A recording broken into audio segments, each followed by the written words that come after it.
Halo guys, selamat malam. Di sini kita lagi berkumpul semua nih untuk persiapan Sang Hoki Indonesia The Biggest Goldfish Festival yang kedua buat tanggal 20 sampai 29 Mei. Di sini ada 4 juri senior kita, yaitu di ujung ada Pak Kris S. Wijoyo, lalu Om Umar Dhani Triharja, juri yang udah nggak menjuri lagi, lalu Om Adi Wiryadi, lalu Om Abbas. Nah, jadi di sini kita akan nge-vlog buat prosedur penjurian apa yang nanti akan dilaksanakan di event kita di 20 sampai 29 Mei. Nah, kita mulai dari Pak Kris dulu. Pertama, Pak Kris, pada waktu menjurikan pertama itu apa yang dilihat? Ya, pertama kalau mau melihat penjurian ikan, biasanya kita melihat namanya skimming dulu ya.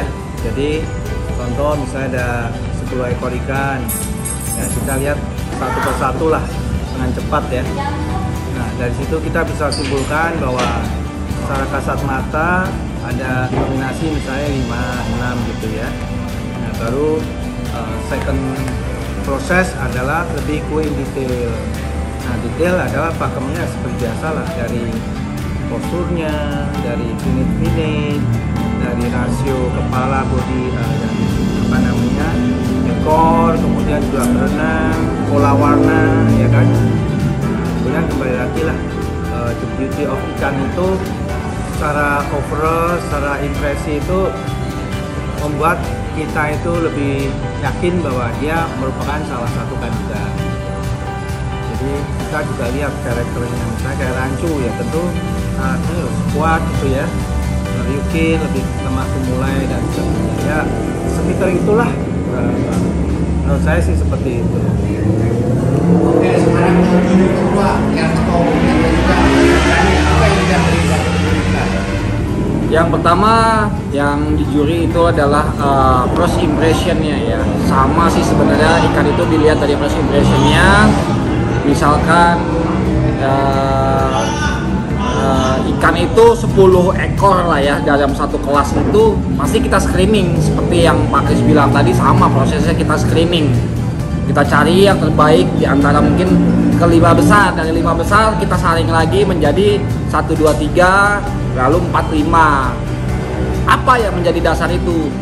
Dari gaya renang, komposisi body, ekor, warna, kesehatan ikan, itu yang menjadi dasarnya ya. Lalu kalau untuk ya championnya ya kelihatan lah, dari juara 1 setiap kelas juga pasti akan dinilai lagi, kita cari yang best of the best ya. Ya sekiranya itu sih bagi kalau menurut saya sih ya. Ya lanjut, Om Adi, apa nih yang dilihat kalau menjuri ikan? Sama sih, kalau kita menjuri ikan ya pertama pasti kita cari nominasi, 5 nominasi.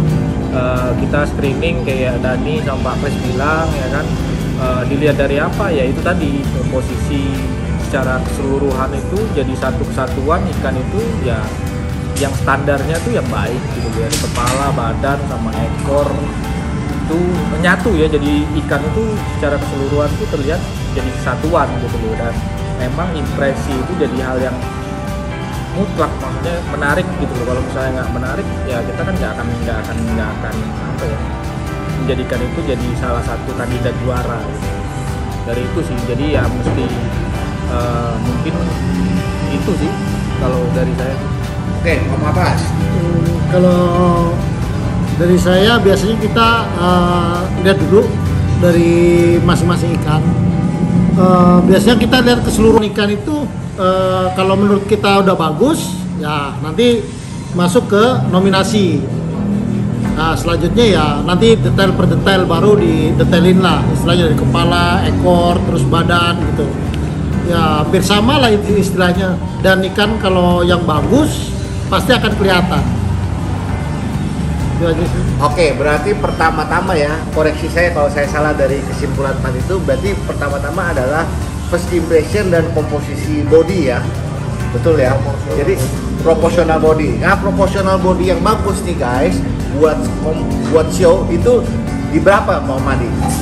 Kalau biasanya kita standarnya kalau misalnya secara overall itu kepala itu sepertiga dari badan. Jadi kalau misalnya badan itu adalah satu kesatuan, satu porsi, kepala itu sepertiga. Jadi ekor itu kalau misalnya buat long tail itu 2/3. Kalau misalnya yang short tail ya tetap sepertiga dari badan. Itu yang biasanya proporsinya seperti itu standarnya. Proporsinya jadi sepertiga, 1/2/3. Kalau yang buat long Kalau tail, yang long tail, kalau yang short tail sepertiga, 1/3 ya. Oke, ini guys ilmu baru ya guys, proporsi body sepertiga, 1/2/3 kalau long tail, sepertiga, 1/3 untuk short tail ya. Oke, sekarang berlanjut nih. Nah, kalau untuk first impression udah bagus, body udah bagus, masalah finish itu gimana? Dorsal, kemudian sirip-sirip. Nah, coba Pak Kris, masalah finish yang kurang sempurna itu kira-kira nih menguranginya seberapa jauh atau gimana?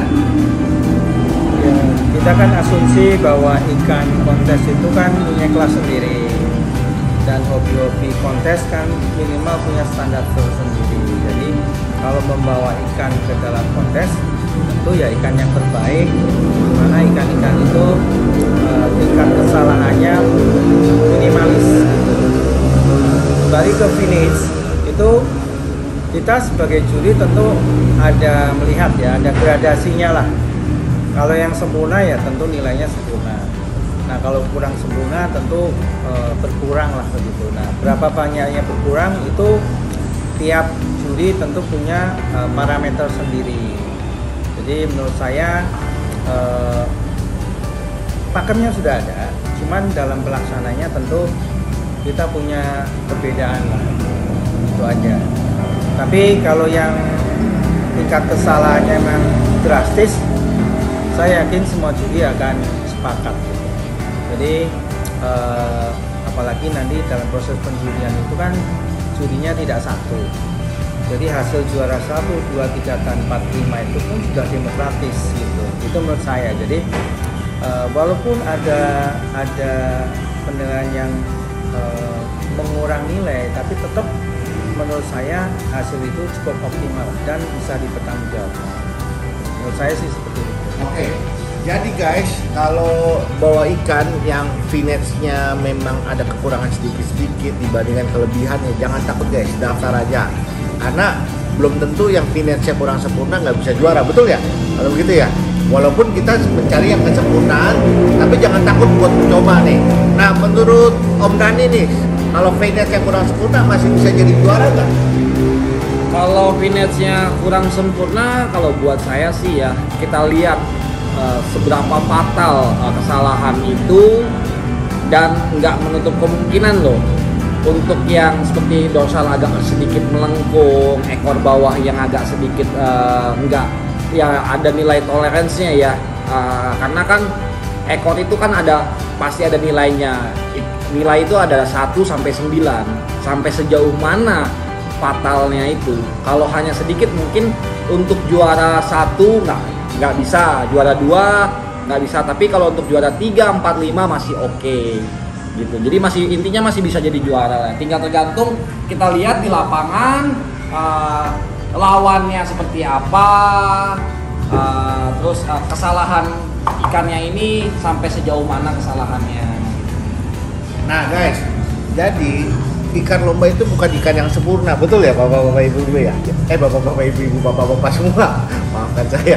Jadi ikan lomba itu bukan ikan yang sempurna. Nah, di lomba kita itu kita mencari kelebihannya ya dibandingin kekurangan ikan ya. Jadi kelebihan ikan itu gimana? Nah, menurut Om Adi, untuk kesempurnaan nilai sebuah ikan, apakah harus sempurna semuanya atau cukup mengimpresi lalu dengan komposisi body yang bagus, warna yang bagus, lalu ada sedikit kurang-kurang, masih oke kah untuk ikut lomba? Kalau ditanya seperti itu ya pasti ya. Kalau ikan itu kan memang kita kalau di perlombaan itu memang mencari yang terbaik daripada yang sudah ada yang di peserta. Tapi bukan berarti ikan-ikan yang memang punya kekurangan sedikit tapi punya kelebihan juga nggak bisa ikut lomba dan nggak punya chance buat juara. Jadi ya seperti yang Pak Kris sama Pak Dani bilang, jadi dilihatlah nanti kalau misalnya memang kayak finish yang kurang rapi. Dilihat dari kejuaraan itu sendiri, dari setiap jenisnya sendiri, misalkan dari gradasinya itu kayak Pak Kris bilang, dari juara satu misalnya, juara satunya gradasinya seperti apa nih, kedua ketiganya seperti apa, jadi dilihatnya pada saat momentum itu gitu loh ya gitu.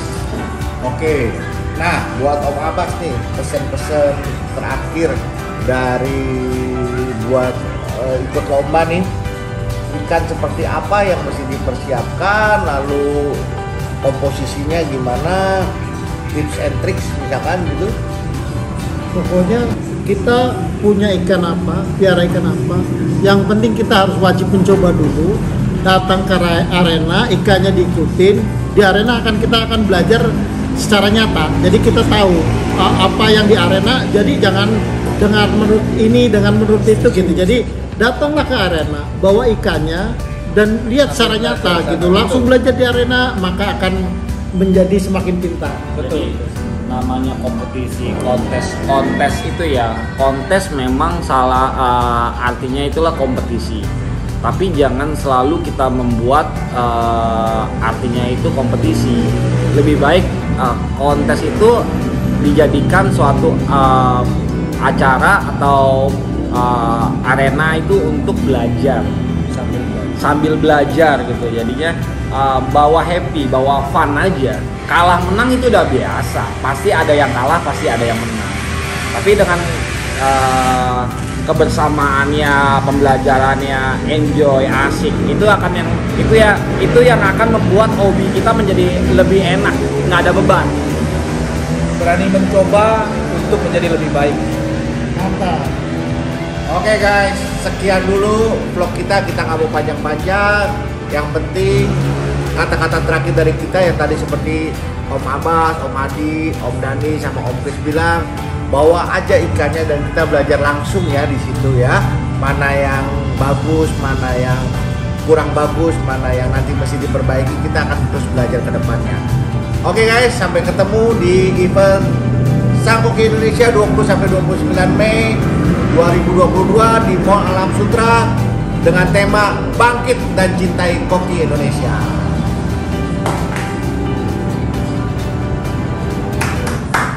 Sampai ketemu di kontes IGS 20-29 Mei 2022. Bangkit dan Cintai Koki Indonesia. Ragung akan pergi ke IGS tanggal 20 sampai 29 Mei di Mall Alam Sutra.